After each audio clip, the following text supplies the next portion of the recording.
7월 23일 금요일 새벽기도회를 주님께 올려드리겠습니다.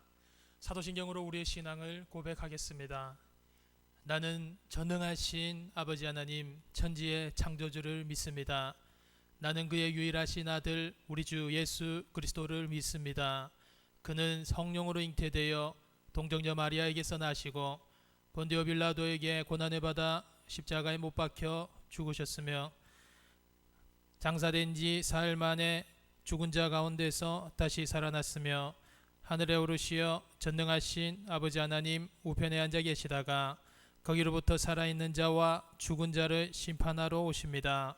나는 성령을 믿으며 거룩한 공교회와 성도의 교제와 죄를 용서받는 것과 몸의 부활과 영생을 믿습니다. 아멘. 찬송가 177장 부르시겠습니다.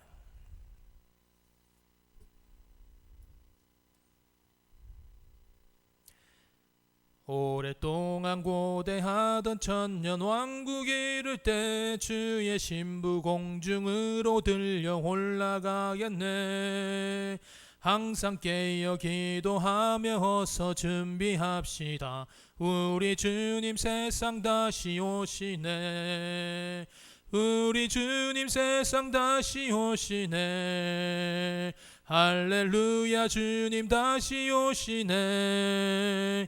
악한 마귀 결박하고 세상 다스리시려 할렐루야 주가 다시 오시네.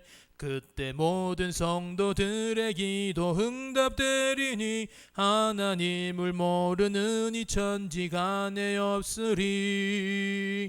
모든 질병 근심 고통 눈물 없게 하시려 우리 주님 세상 다시 오시네. 우리 주님 세상 다시 오시네. 할렐루야 주님 다시 오시네. 악한 마귀 결박하고 세상 다스리시려 할렐루야 주가 다시 오시네. 주의 구속함을 얻은 천만 성도 일제히 거룩한 산 시온 성의 기쁨으로 모이리. 화평함과 인애로서 세상 다스리시려 우리 주님 세상 다시 오시네. 우리 주님 세상 다시 오시네. 할렐루야 주님 다시 오시네. 악한 마귀 결박하고 세상 다스리시려 할렐루야 주가 다시 오시네. 우리 주의 평화로운 천년 왕국 이룰 때 그곳에는 죄와 고통 사망 없어지겠네. 천만 성도 간절하게 주를 고대하도다. 우리 주님 세상 다시 오시네. 우리 주님 세상 다시 오시네. 할렐루야 주님 다시 오시네. 악한 마귀 결박하고 세상 다스리시려 할렐루야 주가 다시 오시네. 아멘. 하나님께서 주시는 말씀은 갈라디아서 6장 1절에서 10절까지 말씀입니다.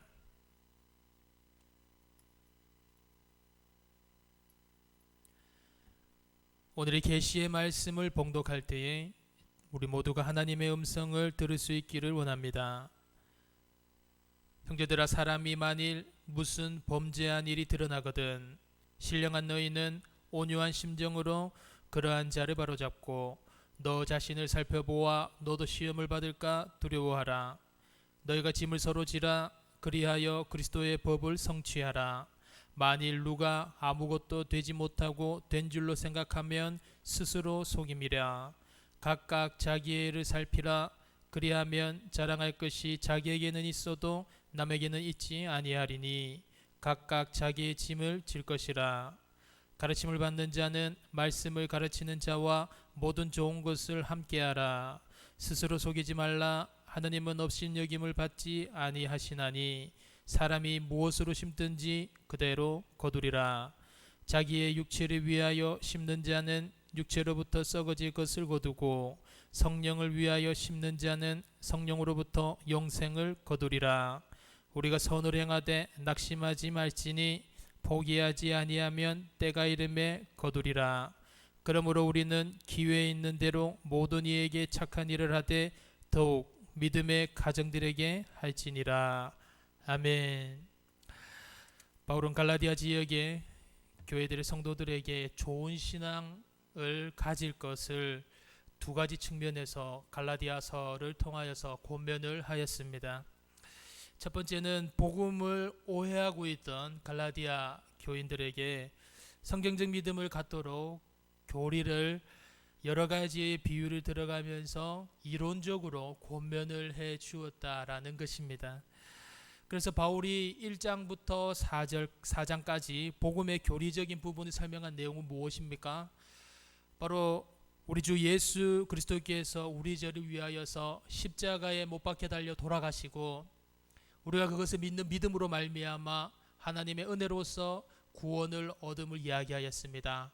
다른 어떤 율법적인 행위가 추가되지 않고 오직 믿음으로 우리가 구원을 얻는 것을 바울은 이론적인 교리를 설명하였습니다. 그리고 바울은 5장부터 6장까지 실천적인 구원을 받은 성도의 삶을 이야기하였습니다. 그것이 무엇입니까? 바로 우리가 복음으로 자유하게 되었으니 이제는 우리가 다시는 스스로의 힘으로 구원을 얻으려고 하는 그런 율법으로 돌아가는 것이 아니라, 그런 행위로 돌아가는 것이 아니라 우리가 자유자의 삶으로서 우리가 오직 은혜를 의지할 것을 은혜를 의지하면서 나아갈 것을 이야기를 하였습니다. 그러면서 우리가 육신의 열매를 맺는 것이 아니라 성령님과 동행함으로, 성령님과 함께 길을 감으로 성령의 열매를 맺을 것을 권면하였습니다. 그래서 바울은 바른 신앙이란 교리적으로 복음에 대하여서 바른 지식과 바른 믿음을 가지는 것이고, 또 그리스도인의 실천적인 삶의 행위로서 나타나는 것이 바른 그리스도인의 삶의 모습이라고 이야기를 하였습니다. 그래서 바울은 지난 5장에 우리 육체의 열매와 성령의 열매가 있는데, 우리는 육체의 열매가 아닌 성령님과 동행함으로, 성령님과 같은 길을 걸음으로 성령님의 열매를 맺으라는 권면을 받았습니다. 바울은 이제 갈라디아서 마지막 장인 6장에 들어서서 오늘 본문을 통하여서 그럼 성령의 열매를 맺기 위하여서 조금 더 구체적으로 두 가지 방안을 우리에게 권면을 하고 있습니다. 먼저 바울은 첫 번째 성령의 열매를 맺기 위한 그 행동 지침으로서 교회 안에 잘못을 저지른 자에게 대할 마땅한 태도에 관하여서 이야기를 하고 있습니다. 오늘 1장부터 5절까지 말씀인데 우리 한 목소리로 읽어보시겠습니다. 형제들아, 사람이 만일 무슨 범죄한 일이 드러나거든 신령한 너희는 온유한 심령으로 그러한 자를 바로잡고 너 자신을 살펴보아 너도 시험을 받을까 두려워하라. 너희가 짐을 서로 지라. 그리하여 그리스도의 법을 성취하라. 만일 누가 아무것도 되지 못하고 된 줄로 생각하면 스스로 속임이라. 각각 자기의 일을 살피라. 그리하면 자랑할 것이 자기에게는 있어도 남에게는 있지 아니하리니 각각 자기의 짐을 질 것이라. 아멘. 이제부터 5절까지 혹시 교회 안에 어떤 성도가 있는데 그 성도가 죄를 지었을 경우에 죄를 지은 그 성도에게 어떻게 교회가 하여야 할지에 관하여서 바울은 이야기를 하고 있습니다. 만약에 교회 공동체 안에서 한 사람이 육신의 범죄함으로 말미암아서 그가 죄를 지었습니다. 그것을 교인들도 알고 세상에 신문이 날 정도로 소문이 났습니다. 그렇다면 먼저 범죄를 저지른 그 본인이 스스로의 마음에도 찔림이 있을 것이고, 또 다른 교인들 보기에도 아마 부끄러울 것이고, 또 교회 공동체에 큰 피해를 끼쳤기 때문에 어찌할 바를 모를 것입니다. 그리고 교회 안에서도 교회를 사회적 망신을 당하게 만든 그 사람을 두고 원망할 것이고, 또 강하게 비판을 할 수도 있을 것입니다. 그래서 결론적으로 세상적인 태도로 보았을 때는, 세상적인 결론을 내었을 때는 죄를 지은 사람이 있다면 자신의 잘못에 대한 책임을 마땅히 져야 하고, 또 교인들 중에는 부끄러워서 교회를 나가는 것도 포기하는 교인들이 있을 것이고, 또 그 교인은 마땅히 그 죄에 대하여서 처벌을 받아야 하는 것이 세상적인 일에 대한 태도라는 것입니다. 하지만 오늘 바울은 이런 세상적인 태도가 아니라 신령한 태도를 가지라고 이야기를 하고 있습니다. 오늘 본문 1절 중반에 신령하고 온유한 심령으로 대하고 접근하라고 이야기를 하고 있는 것이죠. 범죄한 성도를 대하여서 우리 그리스도인들이 가져야 될 그 첫 번째 자세는 신령하고 온유해야 한다라는 것입니다.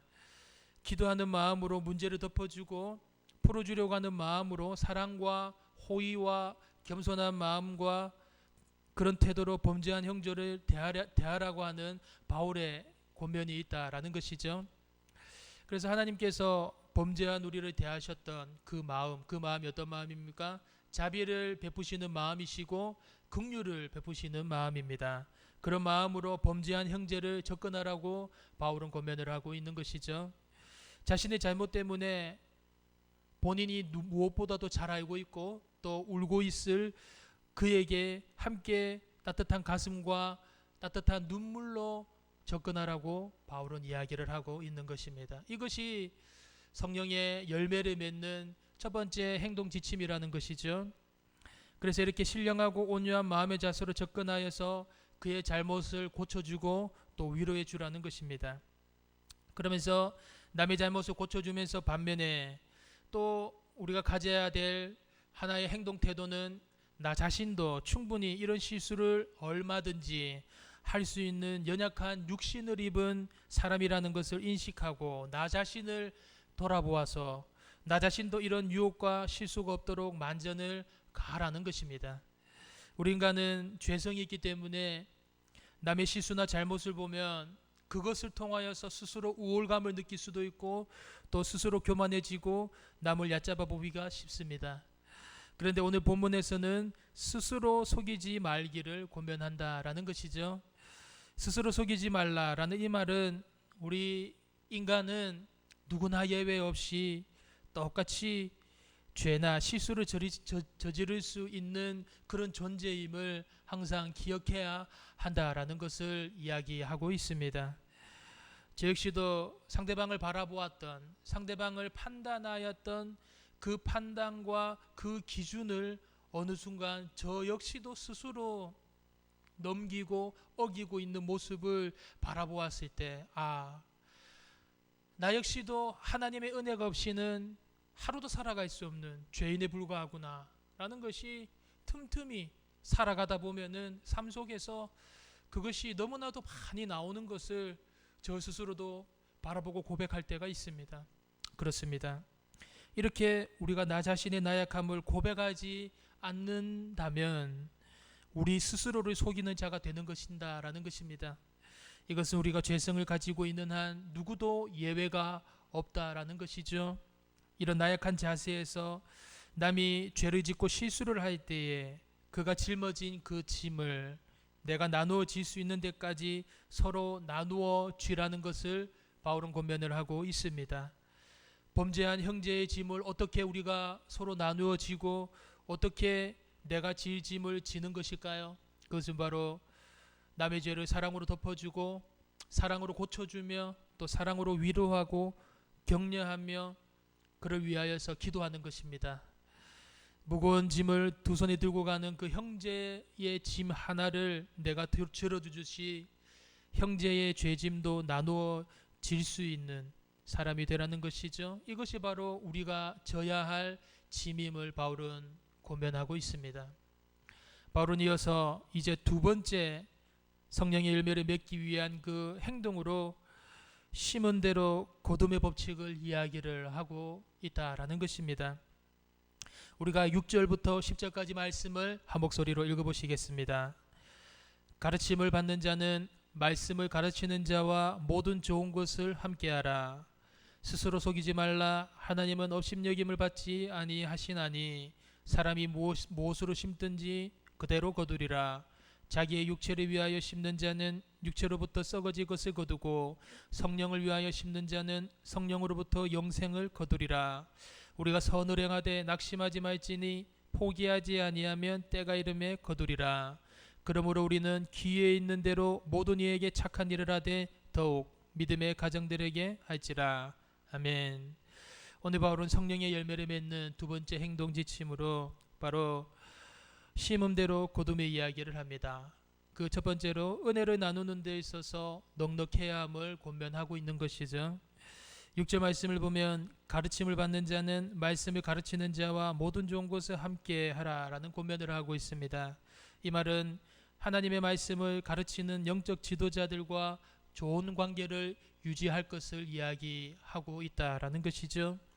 영적 지도자의 그 위치와 직무의 그 가치를 새롭게 인식하고 모든 좋은 은혜를 함께 나누라는 것입니다. 바울은 이어서 계속 이야기하는 것이 농부의 원칙을 이야기하고 있습니다. 바로 모든 사람에게 가장 친숙한 경험 중에 하나인 농사의 과정을 비유를 한다는 것이죠. 바로 심은 대로 그대로 거두리라 라는 법칙입니다. 바울은 이 심은 대로 그대로 거두리라 라는 이 법칙을 앞서서 먼저 스스로 속이지 말 것을 이야기를 합니다. 이것은 많은 사람들이 이 심은 대로 거둔다라는 이 원리를 무시하고 스스로 속인다라는 것이죠. 나는 괜찮을 거야. 나는 지금 이렇게 마음대로 살고 있지만 시간이 지나면 좋아질 거야. 나는 영적인 훈련을 하지 않고 경건을 위하여서 노력하고 있진 않지만 내 몸이 원하는 대로 살아가고 있지만 내 인생은 별 문제 없을 거야. 이렇게 자신을 속인다라는 것입니다. 오늘 바울은 스스로 속이지 말라는 명령과 합하여 이런 설명을 덧붙이죠. 하나님은 업신여김을 받지 아니하시나니 라는 말입니다. 이 하나님은 업신여김을 받지 아니하니 라는 이 말은 사람들은 그들 자신이 이 원리에서 벗어날 수 있다고 자기 자신은 예외라고 착각을 할 수 있고 또 실제로 그렇게 하면서 자신까지도 속일 수 있고 다른 사람도 속일 수 있지만 절대로 하나님은 속일 수 없음을 이야기하는 것입니다.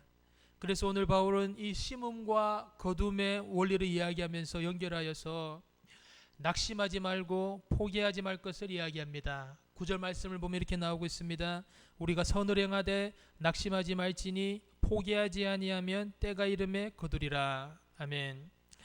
8절에서 언급하였던 성령을 위하여 심는 것이 바로 9절에서 선을 행하는 것으로 표현이 된다라는 것이죠. 우리가 성령의 밭에 씨앗을 심는 것, 이것이 무엇입니까? 선을 행하는 것이다 라는 것입니다. 그래서 우리가 날마다 성령님을 기쁘게 하며 성령님을 위하여서 심기 위하여서는, 그렇게 선을 행하기 위하여서는 두 가지 행동을 이야기를 하고 있는데요. 먼저는 낙심하지 말 것과 다음으로는 포기하지 말 것입니다. 우리가 할 것은 이 심음과 거둠의 시기의 사이에는 언제나 시간의 차이가 있다라는 것입니다. 그래서 우리가 선을 행하며 이 성령의 씨앗을 심다 보면은 우리 마음에 낙심이 오기도 하고 또 바로 결과가 나오지 않는 모습을 통하여서 우리가 포기하고 싶은 생각도 많이 들게 됩니다. 하지만 오늘 말씀은 우리가 심을 때는 반드시 심고 나서 즉시 싹이 올라오면 좋겠지만 언제라도 그렇지 않습니다. 어떤 씨앗이라도 시간이 걸린다라는 것이죠. 그래서 성령의 열매를 기다리는 사람은, 성령의 씨앗을 심는 사람은 기다리며 인내하는 것이 필요함을 이야기를 합니다. 그래서 성령을 위하여서 심는 사람, 그렇게 선을 행하는 사람은 기다림의 시간이 지나고 나서 때가 되었을 때 마침내 그 열매를 맛보며 수확의 기쁨을 얻게 된다라는 것입니다. 오늘 성경은 우리에게 확신을 주고 있죠. 이 씨앗은 반드시 그 싹이 나고 움이 터서 줄기가 나고 열매를 맺는다라는 것입니다. 보증수표라는 것입니다. 아카마기는 그렇습니다. 우리가 계속 이 씨앗을 심을 때 이 씨앗이, 이 선의 씨앗이 제대로 열매가 맺힐까, 우리가 심는 이 성령의 씨앗이 제대로 그 싹이 나고 제대로 좋은 결과가 나올까? 이것이 맞는 길일까라고 하면서 계속해서 우리를 유혹에 빠지게 하고 의심 가운데 들게 하고 믿음이 약한 가운데로 우리를 계속해서 시험과 유혹을 한다라는 것입니다. 하지만 성경은 우리가 이 씨앗을 심는 것은 반드시 그 시간이 지나고 우리가 포기하지 아니하고 낙심하지 아니하면 때가 되면 반드시 그 씨앗은, 성령의 씨앗은 열매를 맺으며 풍성한 성령의 은혜의 열매를 우리에게 가져다 준다라는 것을 오늘 말씀을 통하여서 이야기를 하고 있습니다. 그러기 위하여서 오늘 바울은 우리에게 기억해야 할 것을 이야기하고 있죠. 육체를 위하여서 심는 것과 성령을 위하여서 심는 것, 이것은 바로 두 개의 삶의 방식이 다른 것을 이야기를 합니다. 육체를 위하여서 심는 것은 죄를 짓는 것입니다. 죄는 결국 모든 것을 무너뜨리는 것을 말합니다. 언제나 아픈 좌절과 분리와 죽음을 낳는 것이 바로 육체를 위하여 심는 것, 죄를 짓는 것을 이야기를 합니다. 반드시 우리가 죄의 종노릇 할 수밖에 없는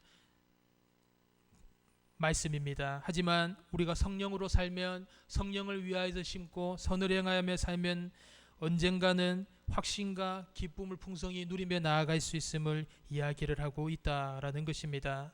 성령을 위하여서 성령의 밭에 심으면 영원한 것을 거두며 우리가 가진 것을 부활의 열매를 맺으며 나아간다라는 것을 바울은 이야기를 하고 있습니다.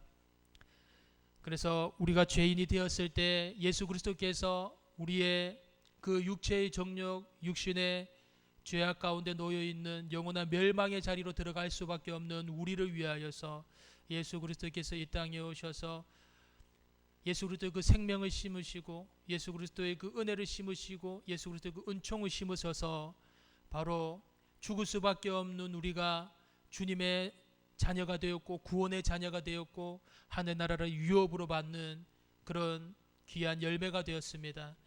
우리가 오늘 이것을 기억하시면서 예수 그리스도께서 우리를 위하여서 지신 그 십자가, 우리를 위하여서 뿌리신 그 생명의 씨앗이 열매가 되어서 우리 안에 맺어졌던 것처럼 우리도 이 세상을 살아가면서 예수 그리스도의 그 십자가 사랑을 우리 가슴 심장 한가운데 새기시고 그 씨앗을, 그 성령의 씨앗을, 그 생명의 씨앗을 우리가 포기하지 아니하고 낙심하지 아니하고 우리의 가정과 교회와 우리의 모든 일터와 우리 나라 민족을 향하여서 기도의 씨앗을 심고 사랑의 씨앗을 심고 화합의 씨앗을 심고 함께 주님과 주님의 복음을 증거하는 그 복음 증거의 씨앗을 심으며 나아갈 때 주님께서 때가 이름에 주님의 그 선한 성령의 열매를 거두게 하실 줄 믿으며 한 걸음 한 걸음 성령의 은혜를 의지하시며 승리하시는 귀한 오늘 하루가 되시기를 주님의 이름으로 축복합니다. 기도하겠습니다. 사랑과 은혜가 풍성하신 아버지 하나님, 저희들은 육신의 욕망과 죄의 종욕에 빠져서 우리 스스로는 구원을 얻을 수 없는 죄악과 분열함과 시기와 분쟁, 저주의 열매만을 맺으며 죄악의 열매만을 맺으며 결국에는 영원한 사망과 멸망으로 갈 수밖에 없었던 그런 존재임을 고백합니다. 하지만 우리 주 예수 그리스도께서 우리를 사랑하셔서 생명의 씨앗을 심으시고 예수 그리스도의 십자가 은총의 씨앗을 심으시고 예수 그리스도 십자가 그 은혜의 씨앗을 우리를 위하여서 심으셔서 우리 안에서 성령님의 그 은혜로 통하여서 부활의 열매가 맺히고 우리 안에서 하늘나라의 그 유업을 받는 귀한 상속자의 은혜가 맺혀서 주님과 함께 영원한 지평선 너머의 하늘나라를 바라보면서 종의 자녀에서 영생의 자녀로 나아갈 수 있게 해주신 주님의 그 풍성한 사랑과 풍성한 그 은혜 너무나도 감사드립니다.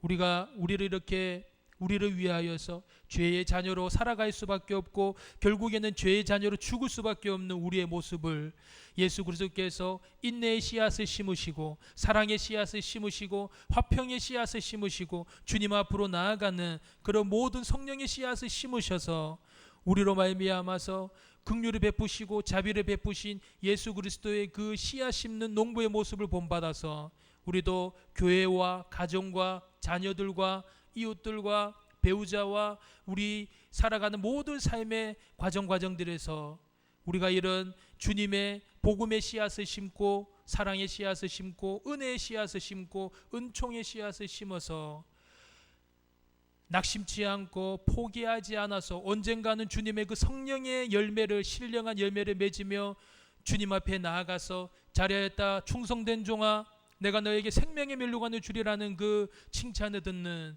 그런 귀한 주님의 자녀가 되는 은혜를 허락하여 주시옵소서. 예수 그리스도 이름으로 기도드립니다. 아멘. 하늘에 계신 우리 아버지, 아버지의 이름을 거룩하게 하시며 아버지의 나라가 오게 하시며 아버지의 뜻이 하늘에서와 같이 땅에서도 이루어지게 하소서. 오늘 우리에게 일용할 양식을 주시고 우리가 우리에게 잘못한 사람을 용서하여 준 것 같이 우리 죄를 용서하여 주시고 우리를 시험에 빠지지 않게 하시고 악에서 구하소서. 나라와 권능과 영광이 영원히 아버지의 것입니다. 아멘.